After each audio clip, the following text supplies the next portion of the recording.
रात्रभर पावसाची संततधार सुरू होती। हवामान विभागाकडून पुणे रायगडला रेड अलर्ट देण्यात आला।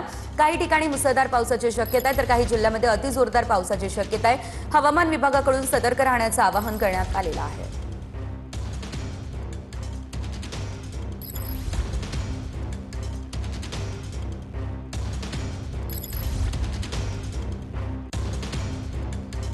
तर ही दृश्य आपण पावसाची बघू शकतोय। मुंबईला पावसाचा आज ऑरेंज अलर्ट जारी करण्यात आलेला आहे। तर मरीन लाईन्स परिसरातली सकाळी 7:15 ही दृश्य आपण पाहू शकतोय। चांगला पाऊस या ठिकाणी होताना दिसतोय।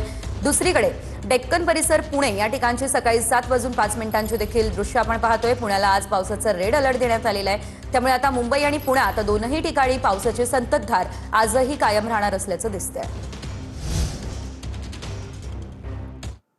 ठाण्यात सलग दुसऱ्या दिवशी झाड कोसळलेलं आहे। ठाण्यामध्ये चंदनवाडी परिसरामध्ये झाड कोसळलं। चंदनवाडीच्या मुख्य रस्त्यावर झाड कोसळलं, त्यामुळे नागरिकांची गैरसोय झाली आहे।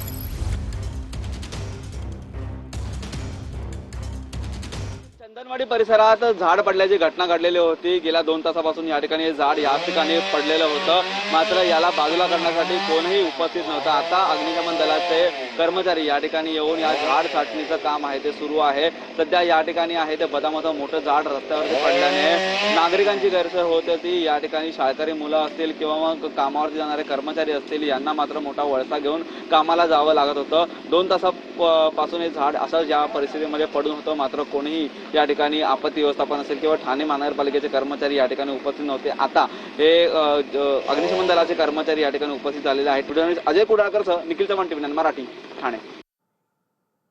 रायगडमध्ये मुसळधार पावसामुळे रोहा तालुक्यातील नागोड ठाण्यातील आंबा नदीने इशारा पातळी ओलांडली। आंबा नदीची सध्याची पाणी पातळी 8.50 मीटर इतकी नोंदवण्यात आली आहे। इशारा पातळी 8 मीटर इतकी आहे। दरम्यान हवामान विभागानं आज रायगड जिल्ह्यासाठी रेड अलर्ट जारी केलाय। पुढील काही तासांमध्ये अतिमुसळधार पावसाची शक्यता वर्तवण्यात आलेली आहे।